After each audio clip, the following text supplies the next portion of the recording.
Bienvenidos todos y todas a un nuevo capítulo de Republic Podcast. De antemano dándole las gracias a cada una de las personas, suscriptores, amigos, conocidos que nos han dado su apoyo a todos los capítulos anteriores. Y les invitamos a que nos sigan en Republic Podcast RD, en Spotify, en Apple Podcast, en TikTok, en Instagram, en Facebook, en todas las plataformas. Agradecerle también a nuestros patrocinadores, el doctor Vladimir Caraballo, mi cardiólogo, y Accounting Consulting, quienes son nuestros patrocinadores. En el día de hoy tenemos nuestro último podcast del año, en el cual va a ser un plato fuerte que va a ser muy bueno, se lo prometo. Y va a darme de mucho que hablar y lo van a utilizar mucho asesores, clientes, conocidos, todo el mundo. Y espero que les guste y espero que hagan este tipo de contenido viral, que se suscriban y que compartan con todas las personas. En el día de hoy me acompaña Disraeli. Disraeli, ¿cómo tú estás? ¿Cómo estás? ¿Todo bien? Todo bien. Miren, señores, en el día de hoy tenemos a el señor Guillermo Polanco Mañán, quien es abogado y maneja temas sobre régimen de condominios y el tema de lo que es si tu inmueble tiene algún vicio de construcción y demás. Vamos a darle la bienvenida a Guillermo Polanco. Muchas gracias. Gracias por la invitación. Gracias, Guillermo. ¿Cómo estás? Muy bien. Qué bueno. Guillermo, ¿cómo tú entras en el tema de tu trayectoria en el sector inmobiliario? ¿Qué te motivó a estar en el sector inmobiliario? Bueno, de entrada, yo soy licenciado en Derecho, tengo una maestría en Procedimiento Civil. Prácticamente desde antes de graduarme ya yo estaba ejerciendo en diferentes ramas del derecho, trabajo desde muy temprana edad. Y yo digo que el derecho es una de las carreras que más oportunidades le da a la persona de ver diferentes sectores de productivos, ¿verdad? Dependiendo de los casos que a uno le llegan, pues, si es una transferencia de un inmueble, si es un alquiler de una vivienda, de alguna manera uno cae en algo que tenga que ver con el sector inmobiliario. Ya después tengo mi oficina ya de hace bastante tiempo, 11 años debidamente constituida y ejerciendo de a duro con el cuchillo en la boca. Y dentro de ese ejercicio he visto muchísimos casos, como te digo, de temas de transferencia inmobiliaria, de alquileres, incluso formalización de régimen de condominios, y desde el punto de vista del abogado. Pero desde hace algunos 7 años comencé con la administración de condominios, que también le da a uno otra visión dentro de ese mundo que se complementa mucho con mi ejercicio en el derecho. Ok. Interesante. Voy a iniciar con la primera pregunta, ya que hablaste de la administración de los condominios. ¿Cuáles son los conflictos más comunes y cómo se puede derivar en la resolución de un conflicto del pago de mantenimiento en un condominio? ¿Cuáles son los mecanismos, las vías que tienen? Me imagino que la Junta de Vecinos tiene sus propias normas. Claro, mira, de entrada hay que ver qué tipo de conflicto uno está revisando en ese momento, porque muchas veces son conflictos entre propietarios, residentes del condominio, que en ocasiones la administración tiene que involucrarse o incluso abogados externos tienen que involucrarse. Sí.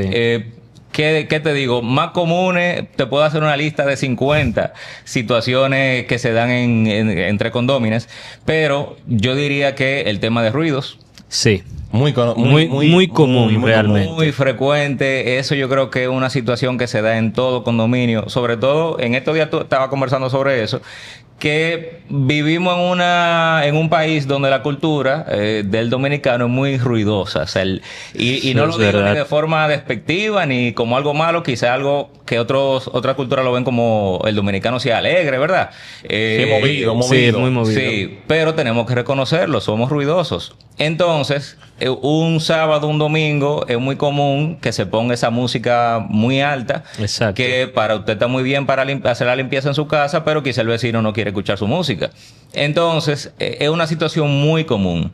¿Qué pasa con los ruidos? Los ruidos, si usted quiere escuchar cualquier música o hacer cualquier cosa en su casa, está muy bien siempre y cuando no moleste al vecino. Entonces, Exacto. lo que usualmente hay, un régimen de condominios, un reglamento o un manual de convivencia que regula, aunque nunca se debería hacer ruido, pero regula horarios, días en lo que se permite tener quizá una música un poco más alta, Exacto. o para los temas de remodelación, construcción, que indudablemente se va a hacer ruido, un martilleo, un taladro. Hay unos horarios y días específicos para tratar de regular esa convivencia Va. entre los residentes. Entiendo.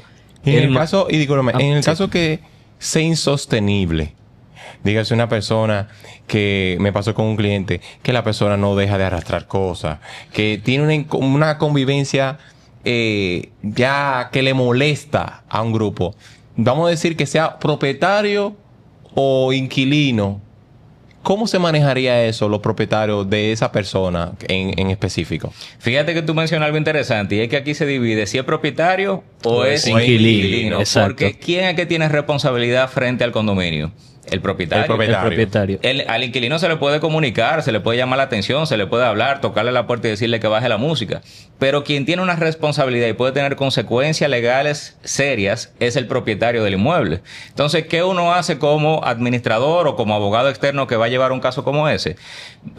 Usualmente yo recomiendo una primera etapa amigable, ¿verdad? De comunicación amigable. Exacto. Puede ser una comunicación por escrito, puede ser incluso un acto de alguacil intimando a que cese esa violación al reglamento del condominio. Pero si ya no cesan esas situaciones, si es un inquilino, hay que escalarlo al propietario inmediatamente, porque él es que tiene que estar enterado de Porque es el dueño. lo que le puede Exacto. perjudicar a él y a su inmueble. Y en última instancia, si es un ruido en el que se pueda llamar incluso a la policía, ustedes saben que hay un departamento de la policía que se encarga de antirruidos, para que medie en esa situación o imponga la medida que tenga que imponer, y en última instancia una demanda por ante los tribunales. Lo que pasa es que hay que yo recomiendo siempre es recopilar pruebas de esa situación. Video, puede Exacto. ser. Que sea video. reincidente en ese tipo de casos. Exactamente. Recopilar la prueba de esa situación para que al momento de acudir a un tribunal se pueda demostrar que realmente esa persona incumplió el reglamento, que es reincidente en esa situación y que tiene que sancionarse de alguna manera. Hay condominios que incluso ya desde su manual de convivencia o en su reglamento o aprobado por asamblea han establecido multas en contra de las faltas de los propietarios residentes del condominio. Ok, bien. Entonces, en ocasiones, antes de acudir a un tribunal, lo que se hace es, bueno, se comunica, no cesa los ruidos o el incumplimiento del reglamento, y entonces se le impone una multa. Entonces ya el tema del cobro de la multa sí, eventualmente podría ir a un tribunal. Ok. Ok, perfecto. Tú sabes que actualmente, yo que me dedico 100% a esto, he visto muchos clientes preocupados cuando van a comprar en una torre o X el tema de los mantenimientos. ¿Sabes? Vemos mucho en Santo Domingo, torre casi nueva, descuidada. Tú entras al ascensor, dice falta de pago, Sí. fulano paguen esto. ¿Cómo maneja una administración o el encargado de una administración o el abogado el tema de los conflictos de pago de mantenimiento? ¿Cómo eso se puede solucionar de una manera sencilla o no? ¿Cómo se puede solucionar eso? Mira, eso es yo creo que el día a día de los administradores. Estar cayéndole arriba a los deudores. Ahí no puedo decir que son todos los condominios, porque hay condominios que son en su gran mayoría muy cumplidores, que están prácticamente todo al día con el pago de su mantenimiento. Pero es muy normal que por lo menos uno o dos se atrasen de una manera importante, ¿verdad? En el pago de su mantenimiento. Hay algunos controles internos que se pueden hacer desde el reglamento, que por ejemplo, imponer un interés, una mora, en caso de incumplimiento. Ya eso por lo menos hace que los residentes no se atrasen demasiado o traten de cada cierto tiempo saldar, porque se le va a acumular una deuda más grande que la que tiene de cuota de mantenimiento ordinario, porque se le está imponiendo un 2, un 5% sobre esa deuda, y cuando viene a ver en 3, 4, 5 años va Lo a que tener- cuesta el apartamento. va a Sí, tener que vender el básicamente. apartamento. Entonces, ya eso, digamos que una forma de constreñir un poco a los residentes de deudores pero no siempre se encuentra esa disposición que permite el interés o esa mora, y hay que iniciar un proceso judicial, si no pagan amigablemente, un proceso judicial que le precede una asamblea donde todos los condóminos, todos los propietarios autorizan el inicio de acciones legales en contra de esa persona para cobrar esa deuda. ¿Qué pasa en muchos casos? Que para que valga la pena iniciar un proceso legal, hay que esperar que se acumule deuda. Porque digamos que un mantenimiento de 3,000, 4,000 pesos mensuales, 2 o 3 meses que se junten, no da ni para pagar al abogado, no da ni para pagar los actos de procedimiento, los actos de alguacil. Exacto. A veces no da ni siquiera para cubrir lo traslado al tribunal. Entonces, ¿qué se hace en muchas ocasiones? Que hay que esperar por lo menos un año que ese deudor acumule una deuda importante para iniciar un proceso legal. Se celebra esa asamblea donde se autoriza, se reconoce la deuda y se autoriza el inicio de acciones legales para poder cobrar a esa persona. Antes que entrar con el de Israelis, he visto sobre eso un abogado, que no voy a decir su nombre, que hay casos de ese tipo que se puede colocar un privilegio al apartamento para cuando una persona acumula una deuda importante para que no pueda vender y demás. O sea, forzando a que la persona pague el mantenimiento. ¿Qué tan de cierto es eso? Claro, totalmente cierto. Precisamente la asamblea que autoriza el inicio de acciones legales, esas acciones legales conllevan la inscripción del privilegio de los mantenimientos, de los condominios, lo cual afecta directamente el inmueble. Que eso es muy importante entenderlo. La deuda no persigue al propietario, persigue al inmueble. Exacto. Y por eso, y voy a hacer un paréntesis aquí, muy importante que cuando alguien va a comprar un inmueble, lo primero que haga sea, una de las primeras cosas que tiene que hacer es solicitar la certificación de la administración que diga que está al día con el pago del mantenimiento. ¿De todos o de ese apartamento? De ese apartamento. Okay. De ese apartamento. Y si no está al día, pues eso es un mecanismo de negociación. Bueno, tú debes 100,000 pesos. Yo te voy a reducir 100,000 pesos de la compra. Y entonces lo saldamos al momento de saldar el inmueble. Eso ya es otro tema. Pero el punto es que con esa asamblea que autoriza el inicio de acciones legales se puede inscribir ese privilegio del condominio. Lo que pasa, volvemos a lo que mencioné anteriormente, que ese privilegio incluso debe pagar un impuesto. Entonces, en ocasiones, el mismo condominio para cobrar necesita tener fondos y a veces no lo tiene. Sí. Entonces ahí uno tiene que elegir, bueno, o iniciamos un proceso, por ejemplo, de embargo de cuentas, embargo retentivo, de la cuenta bancaria, que puede salir más económico. ¿Ese embargo es a la cuenta del condominio o a la persona en No, al deudor. Al deudor. Ah, ok. Porque recuerda que es el condominio quien está persiguiendo a un deudor. Entiendo. Entonces, el deudor, el propietario, hay que investigar bien quién es el propietario de ese inmueble. Se podría, con ese crédito reconocido en asamblea, iniciar un proceso de cobro ordinario, un proceso de cobro en los tribunales. Si no se tienen los fondos para inscribir ese privilegio, que lo que procura es la venta en pública subasta del inmueble. A veces hay personas que prefieren perder el inmueble por una deuda de 50,000, 80,000 pesos. Que se oye mucho, pero oye, me perder un inmueble por eso. Sí, porque es un inmueble por ejemplo, de 5 millones, para darle un nombre, y por 80. O sea, es una barbaridad. Claro, ¿no? Por barato que sea el inmueble, yo creo que supera por mucho deuda de mantenimiento de ese tipo.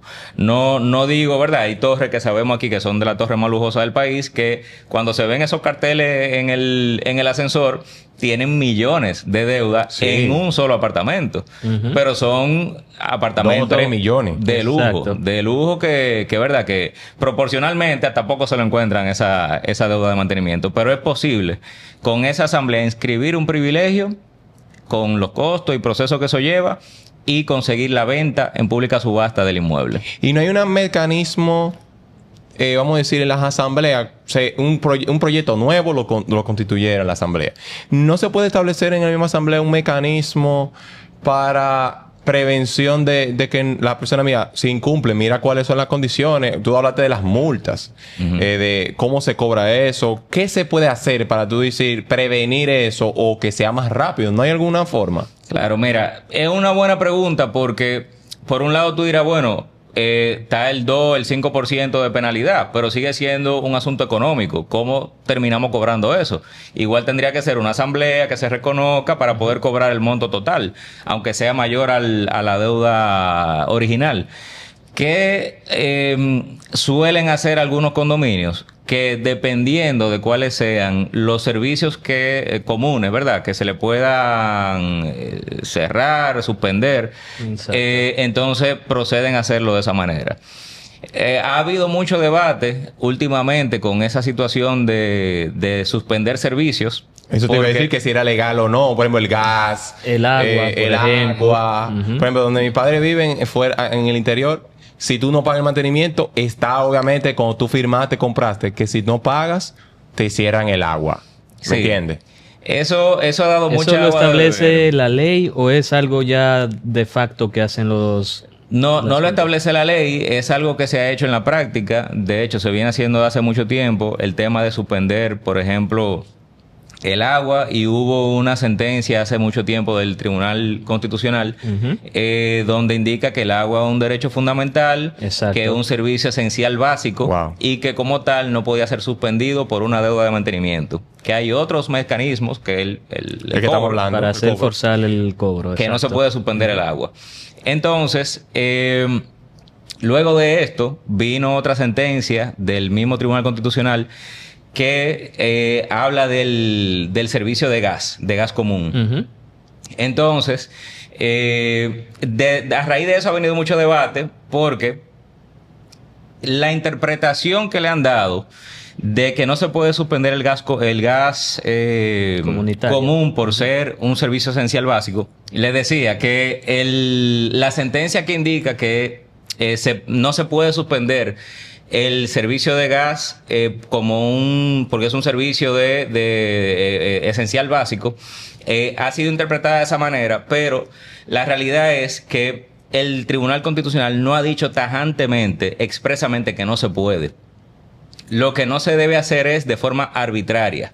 Okay. Eso es lo que dijo el TC, el Tribunal Constitucional, en su decisión. No puede ser una decisión arbitraria.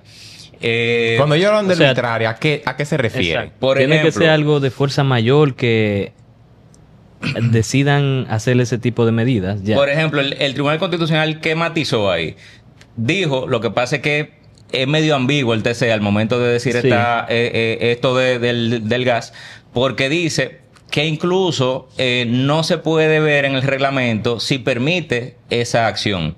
Tiene que estar previamente establecido en el reglamento. Entonces tú me dices, tiene que estar establecido en la asamblea. Entonces el TC no dice claramente, sí se puede, pero no estaba en el reglamento como una posible sanción.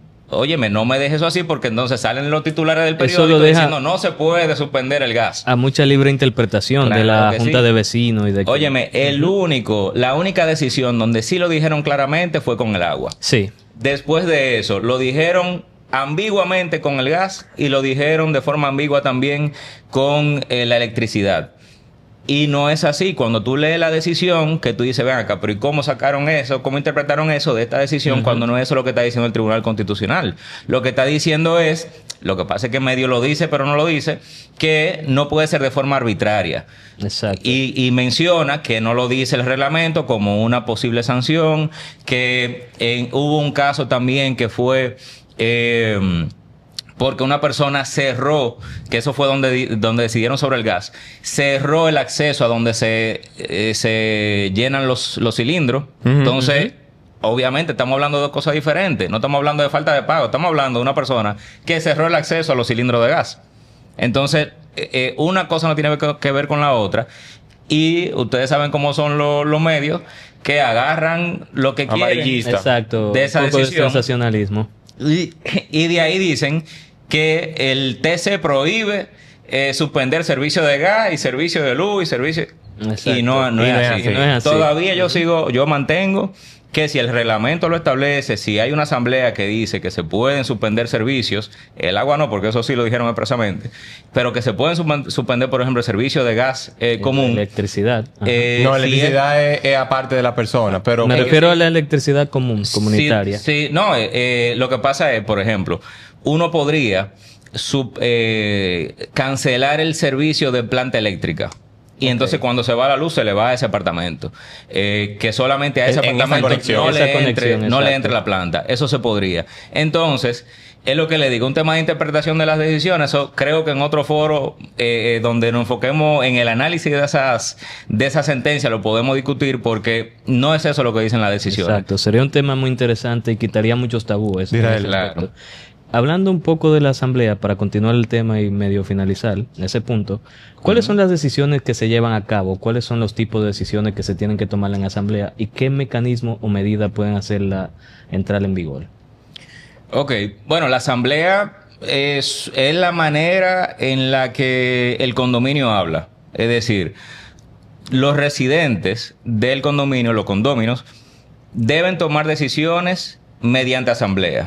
¿Hay un quórum estándar o varía según las reglas de cada condominio para tomar Cada condominio puede, en su reglamento, debe establecer cuál es el quórum. ¿Cuál es lo ideal para ti? Exacto. En lo que has tenido experiencia. Lo ideal, en primer lugar, que sea una mayoría simple, o sea, 50 más 1. Ok. 50% más 1, ya eso sería un quórum para celebrar válidamente una asamblea, porque aquí sabemos, y es uno de los dolores de cabeza de nosotros, que no hay mucha participación. Es verdad. O sea, las personas no van, no delegan poder, por más que uno intenta que, bueno, si usted no va, por lo menos déselo a su vecino que sí va. Y siempre hay una situación, por lo menos en primera convocatoria, de que no hay quórum suficiente.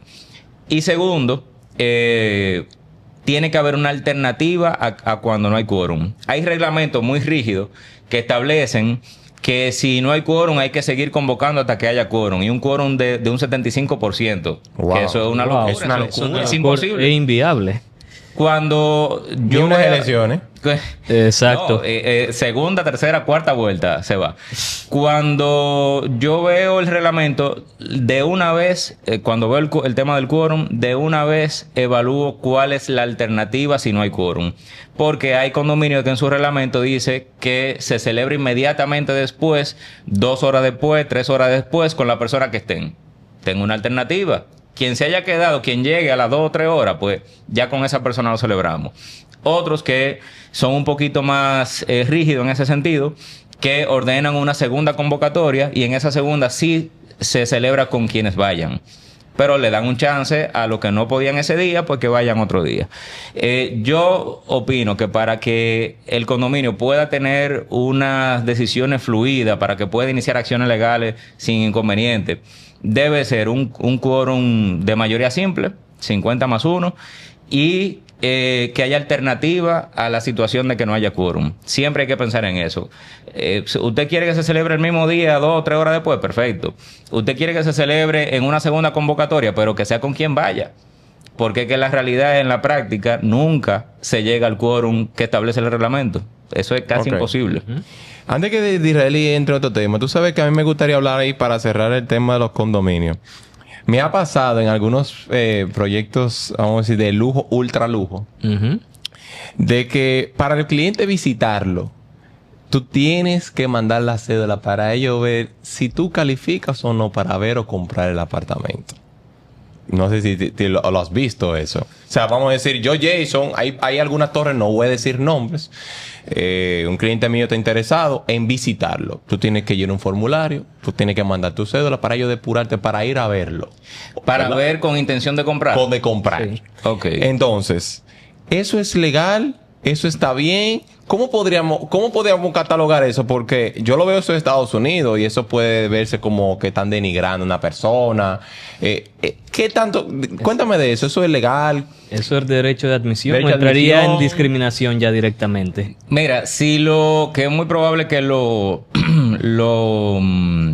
hagan, por lo menos aparentando ser una debida diligencia por tema de origen de los fondos, Ok. tema de lavado de activos, que eso la ley incluso no es que lo permite, no lo obliga a los desarrolladores y a los intermediarios a hacer esa debida diligencia. Pero si solo con la cédula lo que van a ver, por ejemplo, por decir algo, de dónde es una nacionalidad, color de piel, género. Si lo que van es evaluar una situación por la cual van a discriminar, evidentemente eso está prohibido.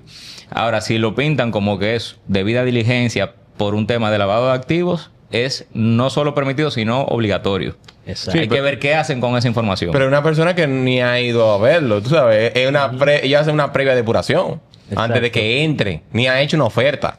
Mira, así como tú lo dices, es muy probable que sea discriminación, que se basen en aspectos incluso físicos de la persona para negarle el derecho a la intención de adquirir un inmueble. Bueno, en ese caso sería un poco difícil, ya que el DNI nuestro no da tipificación de grupo étnico o color de piel. No, pero tuve la nacionalidad bueno, y ahí veo en una este fotografía caso, ahí. sí. Entonces, Bueno, más o ahí menos, quizás, dependiendo sí. de lo que ellos andan buscando o evitando, es posible que tomen decisiones con esa cédula. Basándose en ese tipo. Tírale. ¿Cuáles son los vicios más frecuentes en ese tipo de cuestiones, sobre todo con la construcción de los inmuebles? Bueno, sabemos que aquí problemas en todos los inmuebles de filtraciones, yo creo que sobre todo en estos días, Ay, Dios mío, sí. sobre todo en estos días de lluvia, todos tuvimos filtraciones. Un dolor de cabeza, realmente. Independientemente de que sea un inmueble económico o un inmueble de lujo, creo que todos sufrieron algo. Ahí se dieron cuenta de una gotera que habían resuelto y salió, Exacto. o que no estaba y ahora está. Una ventana que por ahí se mete el agua. Creo que en estos días, con tanta lluvia, todo el mundo tuvo una situación similar o alguien con una situación similar. Yo creo que ese es el principal problema. O sea, vicio de construcción. Lamentablemente aquí hay muchas situaciones que vienen desde la constructora. Me van a fusilar por esto la constructora, pero la mayor parte de la responsabilidad recae sobre las constructoras que no brindan, no dan la obra con la calidad que se supone que están vendiendo.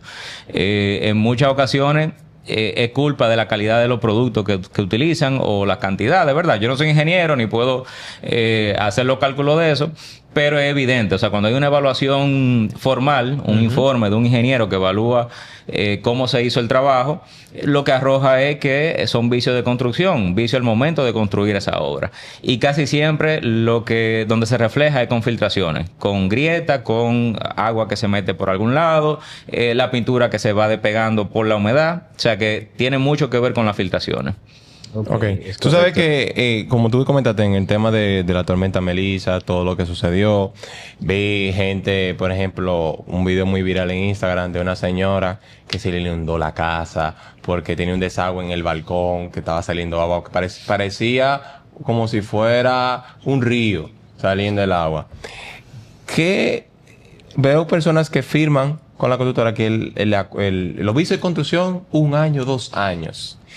Legalmente, ¿qué tiempo responsablemente hace que la constructora tenga, valga la redundancia, la responsabilidad de los vicios de construcción? Y en dado caso que firme 2 años, ¿hay una discrepancia ahí? ¿Cómo se manejaría? Mira, lo primero que tengo que mencionar, porque es algo que es para mí un dolor de cabeza, las personas que van a adquirir un inmueble usualmente buscan al abogado cuando ya tienen un problema arriba. Al abogado hay que buscarlo desde que usted va a ver el inmueble para separarlo. Esos recibitos de separación tan famosos, ¿verdad? Para mí, lo que hacen es perjudicar al adquiriente. Porque usted está dando un dinero, la constructora solamente indica que recibió eso. En muchas ocasiones ahí mismo indica que no se lo devuelven bajo ningún concepto. Y usted no sabe ni siquiera cuáles son las condiciones de esa negociación, de esa construcción. Al abogado hay que buscarlo desde un inicio. Y si no hay recibo de separación, muchas veces lo ponen a firmar una promesa de venta que mucha gente no entiende que para mí, como abogado, ese documento es más importante que la venta definitiva. La promesa de venta es donde usualmente se establecen todas las condiciones, toda esa cláusula que van a regir la relación hasta el momento en que se salda. Ya cuando se salda, son pocos los problemas. Cuando usted firma el contrato de venta definitiva, ya ha pasado todo lo que ha podido pasar. El problema real es entre la promesa de venta y la entrega del inmueble. O no pasa a cada rato que muchas constructoras no han firmado venta definitiva y se atrasan. Cuando usted viene a ver, ya saldó y no han hecho ni siquiera, no han terminado el hoyo. Son muchas situaciones que se dan antes de la venta definitiva. Entonces, la persona, lo primero que yo recomiendo es buscar un abogado desde el momento en que usted firma, sea un recibo de separación o sea una promesa de venta, con todas las condiciones y toda la cláusula que va a regir esa relación. Entonces, muchas veces, te digo esto porque muchas veces desde esa promesa de venta ya hay un límite a la garantía de la constructora. Así es. Entonces, ¿qué dice la ley? El Código Civil establece un plazo de 5 años para garantía en los vicios de construcción. Aquí difícilmente tuve un contrato que establezca esos 5 años. Tú mismo lo dijiste, 1 año lo que dan. Un año, 2. Yo he visto 2. Cuando a mí me buscan como abogado para revisar los contratos de promesa de venta, lo primero que yo digo es, hay que negociar esa cláusula. Que te den por lo menos 3 años, que te den con lo que tú estés seguro que van a pasar varias lluvias, varias tormentas y no va a salir un vicio de construcción en ese inmueble, porque en 1 año no hay nada. Todavía no hay nada.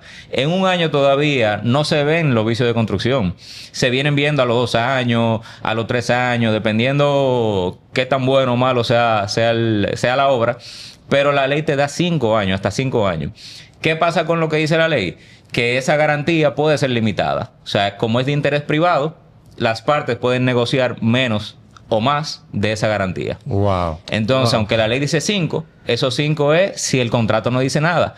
Pero si ustedes voluntariamente limitan a 1, va a ser 1. Y ahí es que mucha gente, como no lee ese contrato, firma pensando que no se puede negociar con la constructora, y sí se puede negociar con la constructora, y firman limitando a 1 año los vicios de construcción. Sí. Para hacer la pausa para la segunda parte, no me responda esto, pero lo vamos a dejar ahí para la segunda parte. ¿Es legal que he visto contratos? Bueno, vamos a decir que pactaron en el contrato 3 o 4 años, pero el constructor no quiere ceder. Dígase, ya tú firmaste, pusimos 4 años, pero al segundo año no quiere responder. ¿Cuál sería el mecanismo de un abogado de la parte del propietario para ejecutar el tema de que me cumplas con el pacto de lo que es el vicio de construcción? Vamos a dejarlo ahí. Vamos a la segunda parte en el próximo capítulo.